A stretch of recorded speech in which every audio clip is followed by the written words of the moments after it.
and gentlemen, today I'm going to talk about aptitude. But before we go any further, let's talk about what aptitude really is. Aptitude, well, I guess it refers to the basic knowledge we all have, right? And so first of all, today in my speech, I'm going to talk about primarily two things.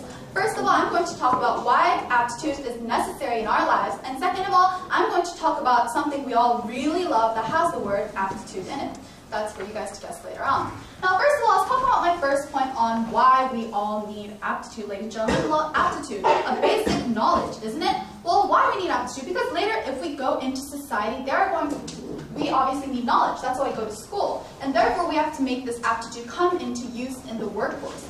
For example, without aptitude, I would not be standing here being able to give this speech because I would have no knowledge in my head. And as I left that improv room where we're all nervous and stuff, everybody was like, "Oh, good luck," but inside they're wishing that I failed miserably. That's why I'm going to prove to them, using my aptitude, I'm going to win this competition, ladies and gentlemen. That's why we need aptitude. And out of this context of this tournament, ladies and gentlemen, where else can we use aptitude besides the workforce? Well, I guess we can use aptitude in college, be all smart there. That's how you gain respect in our society today, right? Be smart, then you have knowledge. Even nerds that don't really have a social life, why do you think they have their set? It's because they have aptitude. Aptitude is key to survive in the society. Now let's move on, and I'm going to talk about something that you guys all really, really like, and it has the word aptitude in it. I think some of you have some lights going on. Any idea? SAT, bingo, I heard it in the audience. It's called, SAT stands for Standardized Aptitude Test, ladies and gentlemen. Aptitude is a basic knowledge that you already have.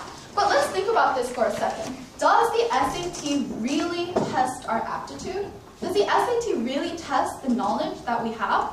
Well, obviously the answer is no, ladies and gentlemen. It's a known fact. It's an unspoken fact, but it's a known fact that we all spend hours and hours of time at Howans supposedly building up our aptitude. But aptitude is something that we're supposed to naturally have and start with, ladies and gentlemen, not something that we're supposed to be building up with Howans. And therefore, the SAT is not really a standardized aptitude test, but more like a standardized to see how much hours you spent in Howan kind of test.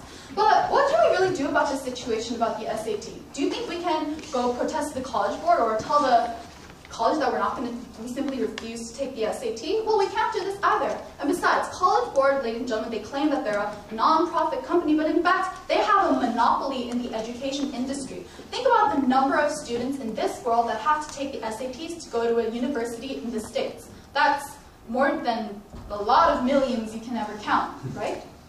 But nobody has said anything of these standardized aptitude tests. They've just nodded their heads, okay, I'll go to those Howon. Yeah, after this tournament, I'm probably going to go to Howon, spend another 5 hours studying with my teacher. He's probably going to yell at me for not memorizing my vocabulary, but so what? I have to take the SATs.